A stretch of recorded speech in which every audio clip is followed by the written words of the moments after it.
Here's problem 1916. A bubble having a diameter of 1 centimeter is released from the bottom of a swimming pool where the depth is 5 meters. What will the diameter of the bubble be when it reaches the surface?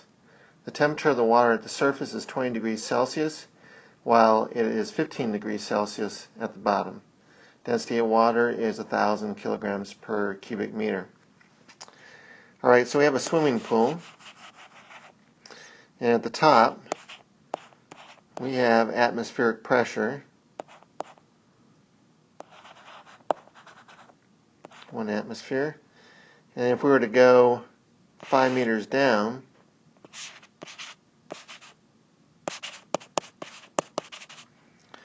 then we would go another half atmosphere down. So we'll say our pressure at point, our initial pressure for the bubble located at that point is under 1.5 atmospheres.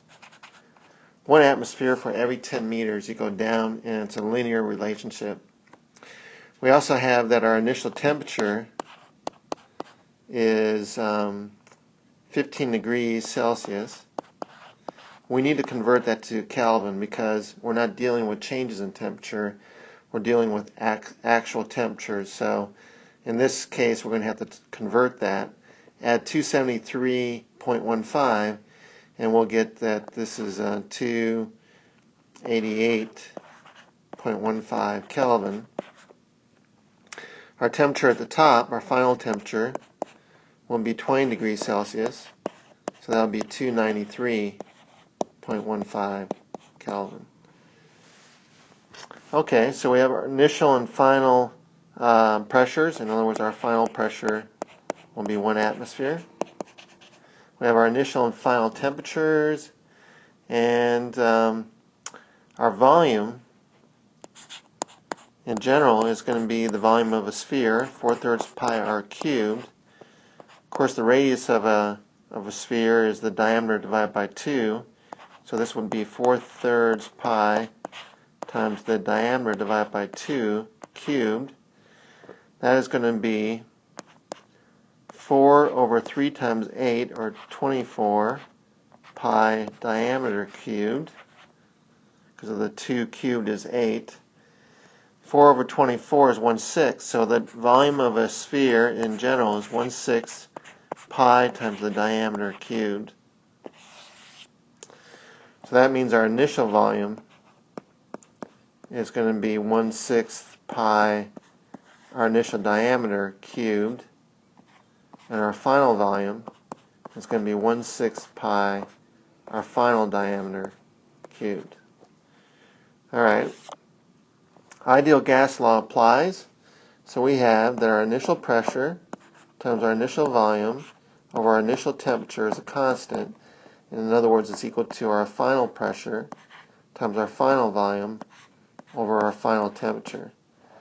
We want to find the final volume, so our final volume is equal to the initial pressure divided by the final pressure times the final temperature over the initial temperature times the initial volume. So we are going to have that 1/6 pi times the final diameter cubed, which is our final volume, is going to equal our initial pressure, which is 1.5, over our final pressure, which is 1 atmosphere. The atmospheres cancel out, so it's okay for us to use that. Our final temperature is 293.15, and our initial temperature is 288.15, and our final volume is going to be 1/6 pi, our final diameter, our initial volume, initial diameter cubed for our initial volume. Okay? The 1/6 pi's on both sides cancel out, and so we have that our final diameter cubed is equal to all this stuff. Let's see, 1.5 times 293.15 divided by 288.15 is 1.526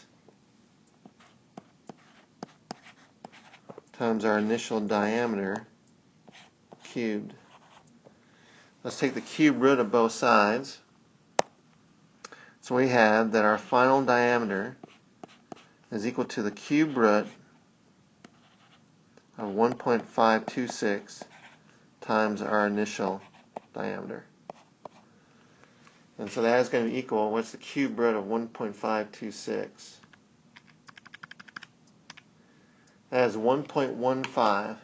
So this is going to equal 1.15 times our initial diameter, which happened to be 1 centimeter. So our final diameter is going to be 1.15 centimeters. That's our answer, 1.15 centimeters.